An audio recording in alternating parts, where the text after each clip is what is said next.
রসুল সাল্লাল্লাহু আলাইহি ওয়াসাল্লামের কাছে একদিন আল্লাহর প্রিয় ফেরেশতা হযরত জিব্রাইল আলাইহিসসালাম এসে হাজির হলেন। তখন ফেরেশতা জিব্রাইল আলাইহিসসালামের হাতে ছিল একটি বেহেশতি ফল।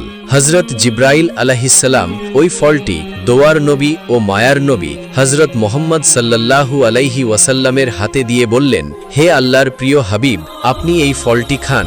এই ফলটি মহান আল্লাহ তাআলা আপনার জন্য পাঠিয়েছেন। নবী করিম সাল্লাল্লাহু আলাইহি ওয়াসাল্লাম জিব্রাইল আলাইহিসসালামের বিশেষ নির্দেশে সেই ফলটি খেয়ে ফেললেন। এই ফলটিতে এমন একটি অপূর্ব ঘ্রাণ ছিল যা হযরত মুহাম্মদ সাল্লাল্লাহু আলাইহি ওয়াসাল্লাম এই পৃথিবীতে কখনো পাননি। হযরত মুহাম্মদ সাল্লাল্লাহু আলাইহি ওয়াসাল্লাম ফলটি খাওয়ার পর হযরত জিব্রাইল আলাইহিসসালাম সেখান থেকে চলে গেলেন। এই ঘটনার কিছুদিনের মধ্যেই বিশ্বনবী হযরত মুহাম্মদ সাল্লাল্লাহু আলাইহি ওয়াসাল্লামের প্রিয়তম স্ত্রী হযরত খাদিজা রাদিয়াল্লাহু তাআলা আনহা গর্ভবতী হলেন। কিছুদিন পর আবারও হযরত জিব্রাইল আলাইহিসসালাম হযরত মুহাম্মদ সাল্লাল্লাহু আলাইহি ওয়াসাল্লামের কাছে আগমন করলেন এবং সুসংবাদ দিলেন, হে আল্লাহর রাসূল, এবারও আপনার একটি কন্যা সন্তান জন্মগ্রহণ করবে, যে কন্যা হবে আবেদা, উত্তম চরিত্রের অধিকারী, ন্যায় এবং মুসলিম জাহানের শ্রেষ্ঠ আদর্শ নারী। সুসংবাদ পেয়ে নবী করিম সাল্লাল্লাহু আলাইহি ওয়াসাল্লাম হযরত খাদিজা রাদিয়াল্লাহু তাআলা আনহার কাছে গেলেন এবং বললেন, হে ভাগ্যবতী খাদিজা, হযরত জিব্রাইল আলাইহিসসালামের মাধ্যমে আমি জানতে পেরেছি যে এবারও তোমার গর্ভে একটি কন্যা সন্তান অবস্থান করছেন, যে কন্যা হবে আবেদা, উত্তম চরিত্রের অধিকারী, ন্যায় এবং মুসলিম জাহানের শ্রেষ্ঠ আদর্শ নারী। হযরত ফাতেমা রাদিয়াল্লাহু তাআলা আনহা মায়ের পেটে থাকা অবস্থায় আম্মাজান খাদিজা রাদিয়াল্লাহু তাআলা আনহা কখনো কোনোদিনও কষ্ট অনুভব করেননি। এমনকি যেদিন ফাতেমা রাদিয়াল্লাহু তাআলা আনহা দুনিয়ার বুকে পদার্পণ করবেন, সেদিন হঠাৎ করে প্রসব বেদনা শুরু হলো। এই সময় হযরত খাদিজা রাদিয়াল্লাহু তাআলা আনহা ঘরে সাহায্য করার মতো কোনো স্ত্রীলোক ছিল না। হযরত খাদিজা রাদিয়াল্লাহু তাআলা আনহা সম্পূর্ণ একাকী ছিলেন। অতঃপর হযরত খাদিজা রাদিয়াল্লাহু তাআলা আনহা একজন দাসীকে তার আত্মীয় স্বজনদের নিকট পাঠালেন, যাতে তারা উপস্থিত হয়ে তাকে সাহায্য করতে পারেন। দাসী যখন তাদের কাছে গিয়ে বলল, তখন আত্মীয় স্বজন আসন্ন বিপদের কথা জেনেও কোনো সহযোগিতার হাত প্রসারিত করলেন না।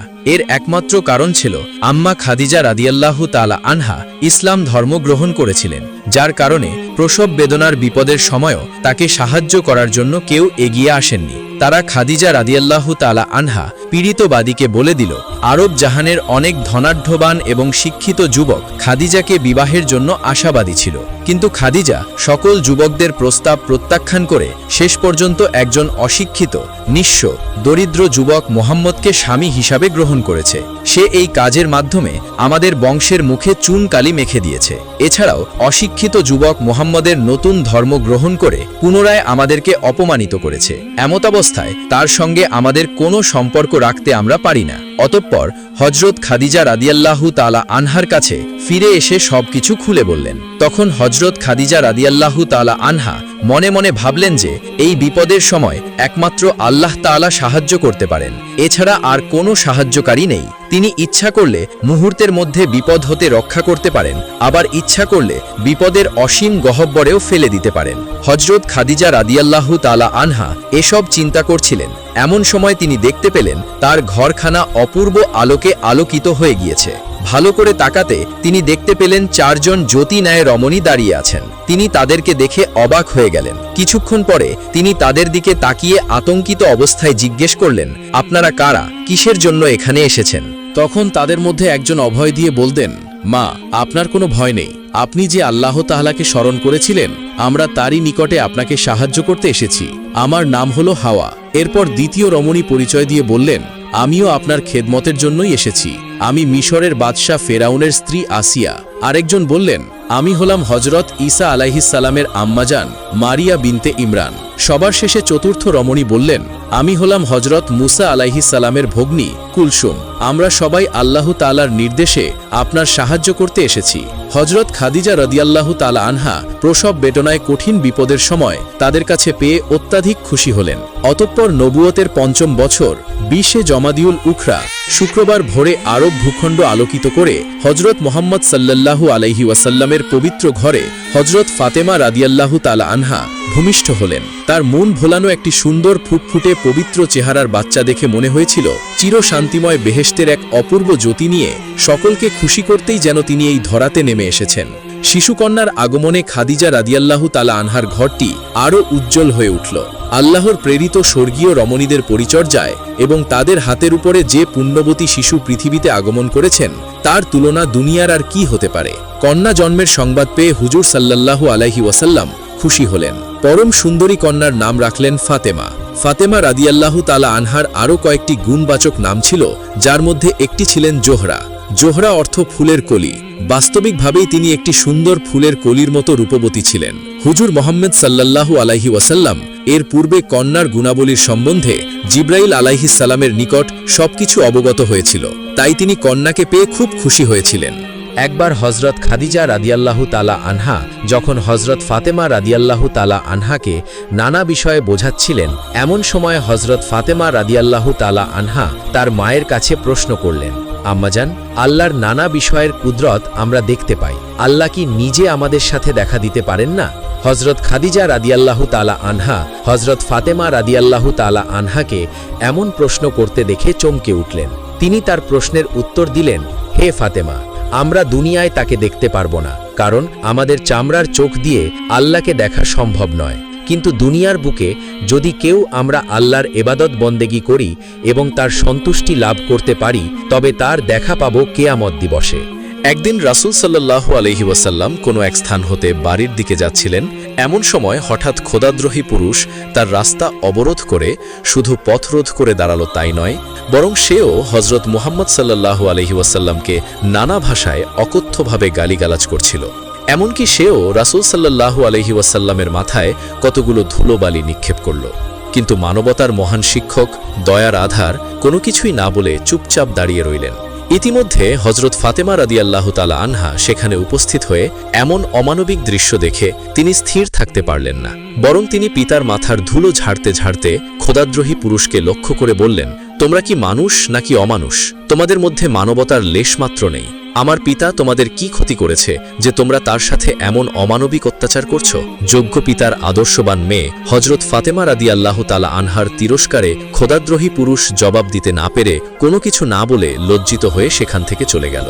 একদা হজরত খাদিজা রাদিয়াল্লাহু তাআলা আনহা ফজরের নামাজের পর জিকিরের মোরাক্কাবায় বসে দু চোখের পানি ছেড়ে দিয়ে অঝরে কান্না করছিল। এই সময় ছোট্ট হজরত ফাতেমা রাদিয়াল্লাহু তাআলা আনহা মা খাদিজার ঘরেই ছিলেন। হজরত ফাতেমা রাদিয়াল্লাহু তাআলা আনহা যখন দেখতে পেলেন মা খাদিজা রাদিয়াল্লাহু তাআলা আনহা অঝরে কান্না করছে, তখন তিনি কান্না করতে করতে বিশ্ব নবীর খোঁজে ঘর থেকে বের হয়ে গেলেন। হজরত ফাতেমা রাদিয়াল্লাহু তাআলা আনহা নবীজির কাছে এসে দেখলেন নবীজি মক্কা শরীফের পাশে জিকিরে মশগুল রয়েছেন। তখন ফাতেমা রাদিয়াল্লাহু তাআলা আনহা কেঁদে কেঁদে নবীকে বললেন, আব্বা, ও আব্বা, আপনি এক্ষুনি বাড়িতে চলুন, আমার আম্মাজান কেন জানি অঝরে কান্না করছে। বিশ্বনবী হজরত ফাতেমার মুখে এই কথা শোনার পর আর দেরি না করে সাথে সাথে বাড়ির দিকে রওনা করলেন। নবীজি হজরত খাদিজার ঘরে প্রবেশ করে দেখেন হজরত খাদিজা জায়নামাজে বসে অনেক জোরে জোরে কান্না করছে। তখন বিশ্বনবী হজরত খাদিজা রাদিয়াল্লাহু তাআলা আনহাকে জিজ্ঞেস করলেন, ও খাদিজা, তুমি কি খুব পেরেশানির মধ্যে আছো? তখন মা খাদিজা জবাব দিলেন, ইয়া রাসূল আল্লাহ, আপনি আমাকে বলেছিলেন জিকিরের মাধ্যমে কবরের মোরাক্কাবা করার জন্য। আমি কবরের মোরাক্কাবা করতে গিয়ে বুঝতে পারলাম কবরের মতো নির্জন ভয়ঙ্কর জায়গা দুনিয়ার কোথাও নেই। এটা এমন এক জায়গা যেখানে কেউ কারো খবর নিতে পারে না।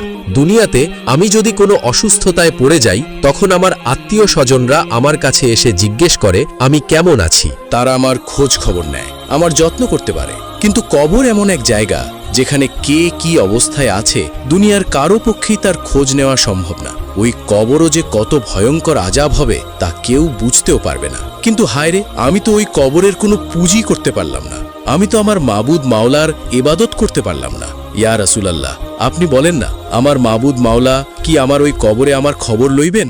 তখন আমার নবী বললেন, খাদিজা, তুমি এমন করে আর কেঁদো না। তোমার কান্না দেখে আমার কলিজার টুকরা মেয়ে ফাতেমাও কান্না করছে। খাদিজা, তুমি তো জানো আমি আমার কলিজার টুকরা মেয়ে ফাতেমার কান্না সহ্য করতে পারি না। তখন খাদিজা রাদিয়াল্লাহু তাআলা আনহা বললেন, ইয়া রাসূলুল্লাহ, আপনি আমার জন্য দোয়া করুন যাতে আমি এই কান্না অবস্থায় কবরে যেতে পারি। তখন বিশ্বনবী বললেন, খাদিজা, আমি তোমার জন্য আল্লাহর দরবারে দোয়া করব যাতে তোমার কবরে আল্লাহ সব কিছু সহজ করে দেন। তখন খাদিজা রাদিয়াল্লাহু তাআলা আনহা আবার নবীজিকে উদ্দেশ্য করে বললেন, ইয়া রাসূলুল্লাহ, আপনি যদি আমার 3টি সওয়ালের জবাব দিতেন তাহলে আমি মরেও প্রাণে শান্তি পাইতাম। বিশ্বনবী বললেন, খাদিজা, তোমার কি 3টি সওয়াল বলো আমাকে। হজরত খাদিজা রাদিয়াল্লাহু তাআলা আনহা তখন বললেন, ইয়া রাসূলুল্লাহ, প্রথমত আমি দুনিয়া থেকে বিদায় হয়ে যাবার পর আপনি আমার জানানার নামাজ পড়াবেন। দ্বিতীয়ত, আমাকে কবরে রাখার আগে আপনার গায়ের জামা আমাকে পরিধান করিয়ে দিবেন, যাতে করে কবরের দুপাশের মাটি আপনার জামার বরকতে আমাকে চাপ দিতে না পারে। তৃতীয়ত, আমাকে কবরে রাখার পর যখন সবাই চলে যাবে তখন আপনি আমার কবরের পাশে দাঁড়িয়ে থাকবেন, কেননা মুনকার নকিরের ভয়ঙ্কর রূপ দেখে হয়তো আমি বেহুশ হয়ে যেতে পারি। তখন হয়তোবা আমি জবাব দিতে ভুল করতে পারি। যদি আমার কোনো জবাবে ভুল হয়ে যায় তখন আমার সেই জবাব আপনি আমার পক্ষে দিয়ে দেবেন। তখন বিশ্বনবী হজরত মোহাম্মদ মুস্তাফা সাল্লাল্লাহু আলাইহি ওয়াসাল্লাম খাদিজাকে লক্ষ্য করে বললেন, হে খাদিজা, আমি কথা দিলাম আমি তোমার সমস্ত কথা রাখব। তখন খাদিজা রাদিয়াল্লাহু তাআলা আনহা নবীজির মুখে এই কথা শুনে অত্যন্ত খুশি হলেন। মা খাদিজা রাদিয়াল্লাহু তাআলা আনহা বুঝতে পারলেন যে তার হয়তো আর বেশি সময় নেই, হয়তো অল্প সময়ের মধ্যেই আল্লাহর ডাকে সাড়া দিয়ে তাকে এই দুনিয়া ছেড়ে পরলোক গমন করতে হবে, যেখানে রাজা, বাদশাহ, ফকির, ধনী সকলেই গিয়েছে, কেউ এই দুনিয়াতে থাকতে পারে নাই, তাকেও চলে যেতে হবে। তখন খাদিজা রাদিয়াল্লাহু তাআলা আনহা বিশ্বনবীকে কাছে ডেকে বললেন, ইয়া রাসূলুল্লাহ, আমার মনে হয় আমি অল্প সময়ের মধ্যেই এই দুনিয়া ছেড়ে চলে যাব। ওগো আমার প্রাণের স্বামী, কিয়ামতের আগে আপনার সাথে আমার আর দেখা হবে না। আমি দীর্ঘ 25 বছর আপনার সাথে ছিলাম, এই সময় অনেক ভুল ত্রুটি আপনার কাছে করেছি, আপনি আমাকে নিজ গুণে ক্ষমা করে দিবেন। আর আমার কলিজার টুকরা মেয়ে ফাতেমাকে আল্লাহর কাছে সুপর্দ করে গেলাম, আপনি তার দিকে দৃষ্টি রাখবেন। এই সময় হজরত খাদিজার কথাগুলো শুনে বিশ্বনবীর চোখ দিয়ে পানি গড়গড় করে পড়ছিল। নবীজি বারবার রুমাল দিয়ে তার চোখের পানি মুছতেছিল। তখন নবীজি খাদিজাকে বলল, ও খাদিজা, তোমার কি খুব কষ্ট হচ্ছে? তখন খাদিজা রাদিয়াল্লাহু তাআলা আনহা বললেন, হ্যাঁ প্রিয়। তখন নবীজি বললেন, খাদিজা, তোমার এই কষ্টের বিনিময়ে আল্লাহ তোমাকে অনেক বেশি পুরস্কার দান করবেন। হে খাদিজা, জেনে রাখো, বেহেশতের মধ্যে তোমার জন্য আল্লাহ রব্বুল আলামিন বিশেষভাবে বালাখানা তৈরি করে রেখেছেন। আর তুমি যখন এই দুনিয়া ছেড়ে ওই দুনিয়ায় গমন করবে তখনই তুমি জান্নাতের মধ্যে গিয়ে দেখতে পাবে তোমার জন্য সেখানে অপেক্ষা করছে বিবি মরিয়াম, বিবি হাজেরা, বিবি সারা এবং বিবি আসিয়া। তুমি তাদের সাথে গিয়ে সাক্ষাৎ করবে। তুমি জীবনের শেষ মুহূর্তে আরও একবার প্রাণ ভরে কালেমা পাঠ করো। তখন খাদিজা রাদিয়াল্লাহু তাআলা আনহা প্রাণ ভরে কালেমা পাঠ করলেন, লা ইলাহা ইল্লাল্লাহু মুহাম্মাদুর রাসূলুল্লাহ। সঙ্গে সঙ্গে হজরত খাদিজা রাদিয়াল্লাহু তাআলা আনহার পবিত্র আত্মা ইহলোক ত্যাগ করে আল্লাহর জান্নাতে চলে গেল। ইন্না লিল্লাহি ওয়া ইন্না ইলাইহি রাজিউন।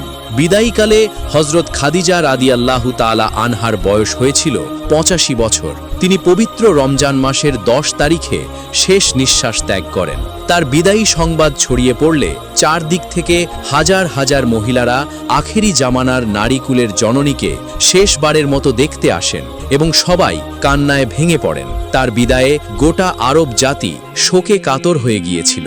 অতঃপর বিশ্বনবী হজরত খাদিজার কথা অনুযায়ী জানাজা শেষ করে তার নিজের গায়ের জামা হজরত খাদিজার গায়ে পরিয়ে গেলেন। অতঃপর বিশ্বনবী জান্নাতুল মুআল্লা নামক স্থানে নিজ হাতে হজরত খাদিজার লাশ কবরে নামালেন।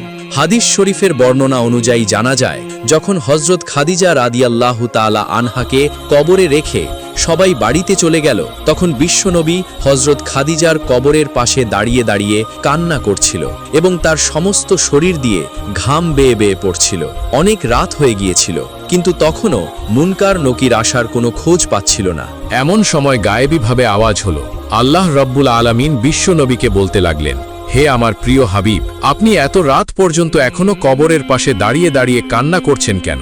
তখন নবীজি বললেন, হে আমার মাবুদ, আমার খাদিজা আজকে কবরে শুয়ে পড়েছে আর আমি এখানে দাঁড়িয়ে আছি। আমার খাদিজার কবরে যখন মুনকার নকির এসে প্রশ্ন করবে আর তখন যদি খাদিজা মুনকার নকিরের উত্তর দিতে ভুল করে, তখন আমি খাদিজার পক্ষে তার উত্তরগুলো দিয়ে দেব।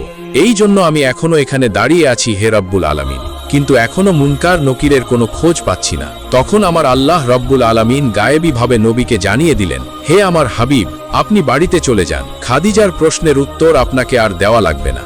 খাদিজার প্রশ্নের উত্তর খাদিজা দুনিয়াতেই দিয়ে এসেছে। আমার খাদিজা দুনিয়াতে কবরের ভয়ে কান্না করে চোখ ভিজিয়েছে। খাদিজা কবরের আজাব এবং সমস্ত কিছুকে বিশ্বাস বুকে ধারণ করে কবরের জন্য, কবরের ভয়ে সে নিয়মিত কান্না করত। আমার খাদিজা দুনিয়ার সমস্ত কাজকর্ম ফেলে আমি আল্লাহ রব্বুল আলামিনের ইবাদতে মশগুল থাকত। হে আমার বন্ধু হাবিব, আমার যে বান্দা বান্দিরা দুনিয়াতে আমার কবরকে বিশ্বাস করে, কবরের আজাবকে বিশ্বাস করে দুফোঁটা চোখের পানি ফেলে আসবে, তার জন্য আমি কবরের আজাব মাফ করে দেব। ও আমার প্রিয় হাবিব, আপনি আর বিচলিত হবেন না, আপনি বাড়ি ফিরে যান। খাদিজার প্রশ্নের জবাব আমি কবরের মধ্যে চিরতরে মাফ করে দিলাম। সুবহান আল্লাহ, সুবহান আল্লাহ। কানজুল উম্মাল গ্রন্থে আছে, রাসূল সাল্লাল্লাহু আলাইহি ওয়াসাল্লাম এক যুদ্ধ থেকে ফেরার পথে তিনি যে রাস্তা দিয়ে যাচ্ছিলেন, ঠিক সেই রাস্তা দিয়ে ইয়েমেনের এক ব্যক্তি উটের উপর সোয়ার হয়ে যাচ্ছিলেন। সাহাবীদের কাফেলার প্রতি লক্ষ্য করে সেই ব্যক্তি বলছিল, হে নৌজওয়ান কাফেলা, হে মুসাফিরগণ, আমি মদিনায় যেতে চাই, তোমরা আমাকে মদিনার রাস্তা বলে দাও। সাহাবায়ে কেরাম আর্জ করলেন, তুমি আমাদের সাথে চলো, আমরাও মদিনা যাত্রী।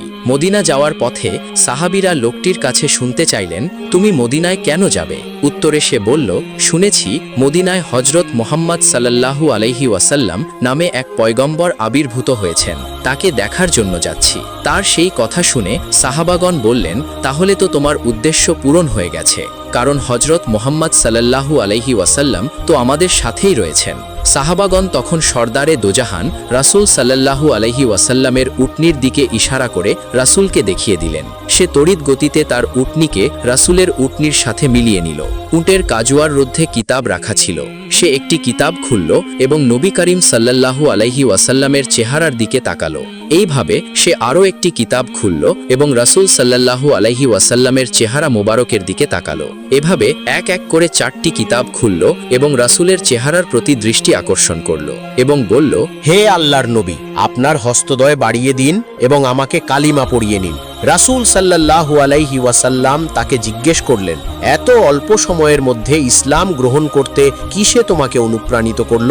লোকটি উত্তর দিল, হে আল্লাহর নবী, আমি তাওরাত ও জবুরের আলেম, সেখানে শেষ নবী সম্পর্কে বর্ণিত গুণাগুণ সবই আপনার মধ্যে পেয়েছি। এরপর বলল, হুজুর, আমি কিছুদিন আপনার সাথে মদিনায় থেকে দ্বীনের আহকামাত শিখে নিজ এলাকায় দ্বীনের তাবলীগ করতে চাই। তখন রাসূল সাল্লাল্লাহু আলাইহি ওয়াসাল্লাম বললেন, ঠিক আছে, আমার সাথে চলো।